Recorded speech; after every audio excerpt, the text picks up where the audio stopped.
வள்ளல் பாரி பயிற்சி மையம், பொன்னமராவதி, புதுக்கோட்டை மாவட்டம். முதுகலை தமிழாசிரியர் பயிற்சி வகுப்பு.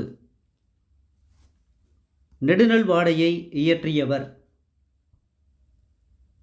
நக்கீரர்.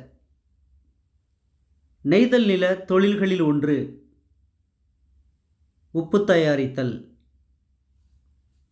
பண்டைய நம்பிக்கைகளில் ஒன்று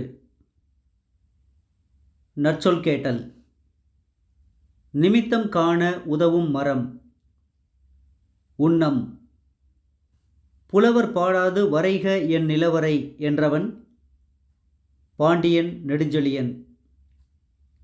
நெல்லும் உயிரன்றே நீரும் உயிரன்றே மன்னன் உயிர்த்தே மலர்தலை உலகம் என்றவர் மோசிகீரனார். காட்டிலும் காவிலும் உறைபவன் என்று நக்கீரர் கூறும் கடவுள் முருகன். முழு வழிமாக்கள் பற்றி பேசும் பத்துப்பாட்டு இலக்கியம் நெடுநல் வாடை. மதுரை காஞ்சியில் மதுரை நகர வர்ணனை. பேசப்படும் அடிகள் எண்ணிக்கை 354. நன்றி, வணக்கம்.